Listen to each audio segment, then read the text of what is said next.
Alors vraiment, il va quand même falloir m'expliquer pourquoi le faire en animation.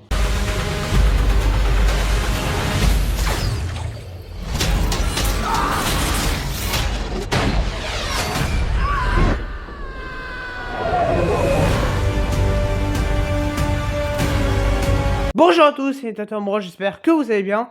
On se retrouve aujourd'hui pour parler de Predator Killers of Killers, donc Killer of Killers, avec un peu de retard, je suis vraiment désolé. Le film est sorti vendredi 6 juin, et c'est vrai que bon, on a un peu le 10 aujourd'hui, je suis vraiment à la bourre, je suis désolé. Voilà, mais bon, j'ai vraiment beaucoup de vidéos à vous faire, hein. Enfin, vous l'avez vu, hein, enfin, vous allez sûrement le voir aujourd'hui entre la réaction trailer qui fait dans les 15 minutes, voire plus, voilà, de Dracula et tous ces produits, Dracula, Freaky Friday 2, Downton Abbey 3 ou encore même Wicked partie 2, enfin, que des trucs où on s'en cogne, hein. Et c'est d'ailleurs, pour moi, c'est un problème au cinéma, c'est que cette année, on nous sort quand même beaucoup de trucs où on en a rien à foutre. Vraiment, alors évidemment, je le mets pas à chaque miniature, on s'en fout, on s'en fout, on s'en fout, parce que bon, sinon t'es pas couché, mais il y a plein de projets qui ne sont c'est pas forcément qu'ils seront mauvais, tout le temps, parce que le Dracula, je dis pas que ça sera parfait, mais ça peut être moyennasse, mais si vous voulez, moi, pour moi, c'est quand même quand on sort un film au cinéma, le but, c'est de provoquer de l'engouement, que les gens aient envie d'aller voir le film en salle. Et le truc qu'il y a, c'est que je trouve il y a quelques films qui provoquent de l'engouement, des trucs comme ça, mais même, je prends exemple, Lilo et Stitch, c'est pas forcément le truc qui a provoqué beaucoup d'engouement. Je pense que c'est juste parce qu'il y avait rien pour les gamins et qu'on s'est dit, tiens, c'est rigolo Stitch, on va les emmener voir ça. Enfin, non, mais voilà, Mission Impossible a peut-être provoqué un peu d'engouement chez les gens. Mais les autres films, ça se casse les gueules au box-office. Ballerina, à peine 50 millions de récoltés en week-end, c'est très dramatique. Vraiment, pourtant, je veux bien. Ah, ils sont aigris, ils sont machin. Moi, il y a des films que j'ai défendus, hein. Moi, il y a des trucs. Je veux bien que Minecraft, ça ait marché, parce que c'est pas le film de l'année, hein, mais c'était quand même sympathique. Mais franchement, il y a des trucs, je ne comprends pas. Au bout d'un moment, qu'est-ce qui marche? Pourquoi les Tuches 5, ça marche, mais pas tel autre film qui était qualitatif, lui? Je sais pas, mais voilà, cette année, il y a beaucoup de projets où on s'en fout, où on s'en tape, mais d'une puissance, genre Bridget Jones 4 en est l'exemple, on s'en fout. Paddington 3, on s'en fout. Enfin, c'est que des films où on s'en fout. Voilà. Et c'est dommage. C'est des films comme ça où on s'en branle, on n'a pas d'intérêt pour ces produits. Et alors là, pour moi, on attaque vraiment la période des films où on s'en fout. Là, c'est vraiment. Mais il y avait un ou deux trucs. Enfin, en avril, il y en avait un, notamment, genre Thunderbolt, où j'en avais rien à foutre, hein, de Thunderbolt.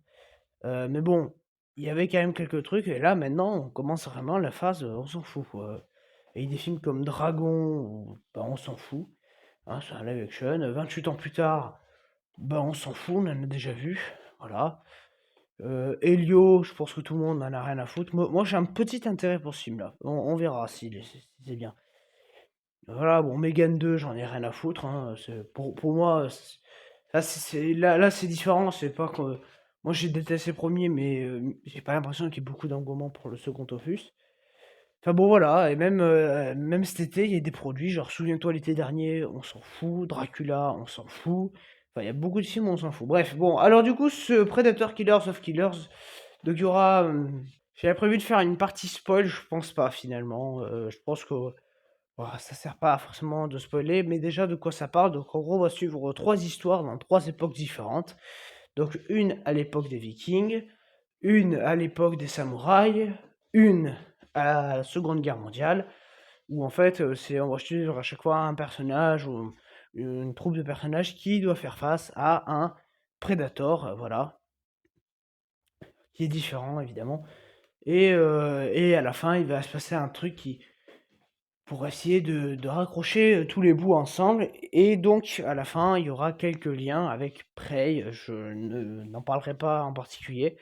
Voilà, mais déjà, la curiosité me fait dire que je comprends pas l'intérêt de pourquoi le faire en animation. Enfin, alors, c'est bien fait. Alors, je pense que le pourquoi c'est fait en animation, c'est purement budgétaire. Parce que si tu faisais en live le prix du truc, ça serait cher. T'imagines, il faudrait mettre en scène chez les Vikings pour 20 minutes en plus, pas cher pour pas grand-chose. Mettre en scène chez les Samouraïs, là aussi ça fait cher. Seconde Guerre mondiale, c'est qu'une scène d'avion, ça aussi ça aurait coûté cher. Puis au moins tu peux prendre quelques libertés parce que qu'ils font avec l'avion à un moment, tu te doutes bien qu'on peut pas forcément le faire en vrai, mais bon voilà, il y a quand même des trucs, il y a des parties pris, puis c'est vrai qu'en animation la caméra, c'est pas un encombrant, tu la fous là où tu veux quoi. Alors qu'en live, beh, la caméra, faut bien la placer, hein. Donc voilà, et donc il y a des scènes, bon je spoilerai pas, toutes les scènes, mais il y a des trucs, des thématiques, les Predators sont différents et on va jouer avec les codes des Predators. Et beh, écoutez, beh, j'ai surkiffé. Je m'attendais vraiment à trouver ça moyen. Moi, du parti pris, c'était en mode, bon, je le regarde parce que ça sort et qu'il faut bien que je le regarde pour aller voir le nouveau Predator à la fin de l'année. Beh, écoutez, ça m'a donné un petit engouement pour le Predator à la fin de l'année, toujours réalisé, je crois, par le même mec. Voilà, bon après j'ai trouvé ça sympa sans plus, mais celui-là je l'ai vraiment adoré, ce Predator. Donc vraiment je suis content parce que bon les derniers Predators c'était genre The Predator, c'était à chier, enfin le meilleur Predator c'était pour moi le premier. Il y a celui-là aussi, voilà bon, on verra. Lequel est le mieux? Bon ça on sait pas.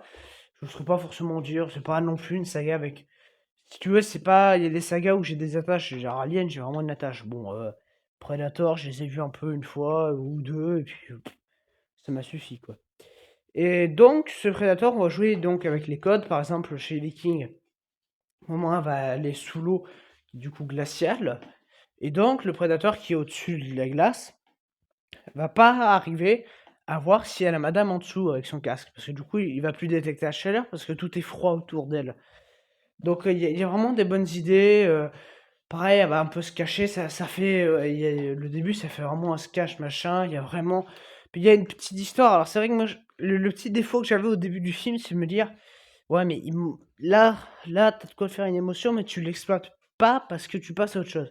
Et en fait, le dernier acte, le quatrième acte, va tout rattacher pour finaliser le développement et en faire de l'émotion. Alors je vais pas non plus verser ma larme, hein, mais voilà, en gros le dernier acte que je ne dirai pas, parce que c'est vraiment une surprise pour le coup, on n'en a rien vu.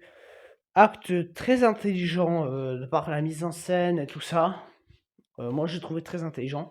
En fait voilà, c'est un film, bon le scénario il est pas non plus fou, hein, c'est des prédateurs arrivent, et dans plusieurs périodes et les gens essaient de les buter. Mais c'est vraiment montrer toutes les possibilités de Predator, en fait. Et pour moi, ce film est très intelligent parce que c'est ça, en fait.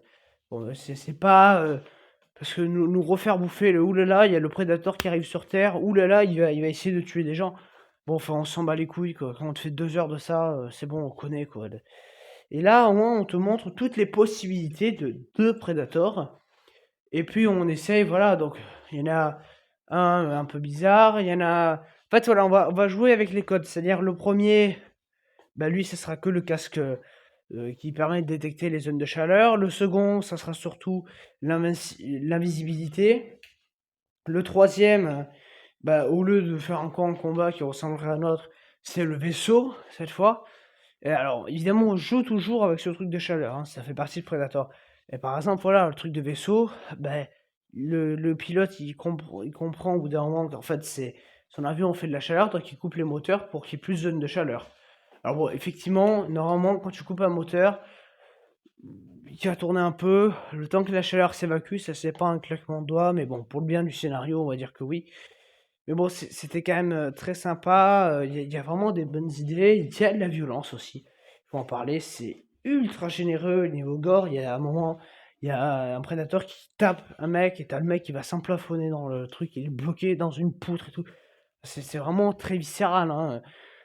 Tu vois des tripes et tout. Non, non, vraiment, c'est viscéral. Mais moi, je trouve ça bien parce que, ben, bon, ça fait quelque chose de bien. Alors, c'est sûr que ça change de l'image de Disney traditionnelle où tout est monde de bisounours quand c'est du dessin animé. Mais écoute, moi j'ai beaucoup aimé, franchement, j'ai été ouais, bluffé parce que moi je m'attendais à mater un truc ou naze ou moyen naze, quoi. Je m'attendais vraiment à voir un film comme j'en verrais un autre, quoi. Et celui-là me restera sûrement en tête. Et je pense que j'essaierai de le mettre quand même dans mon top de fin d'année parce que vraiment j'ai adoré. Donc voilà pour Predator, Killer of Killers, que j'ai vraiment mais adoré ce Predator. Donc, je vous encourage vraiment à le voir. Donc voilà, il y a quelques liens avec Predator, avec Prey. La fin est ouverte pour conduire à celui de cette année, je pense. Alors ça aussi c'est bizarre parce que si celui de cette année, on va le faire ces personnages-là, enfin on va les réutiliser, mais du coup pas en dessin animé, mais avec des vrais acteurs, ça fait vraiment un opus qui ne sait pas trop dans quelle direction se diriger.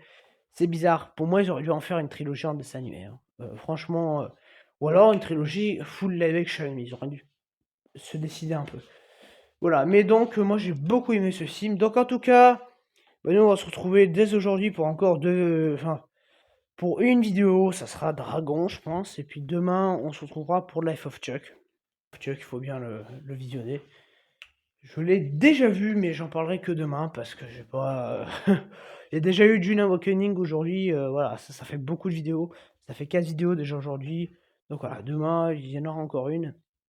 Voilà ce que j'avais à dire. Donc en tout cas, nous on se dit à très bientôt. Allez, ciao.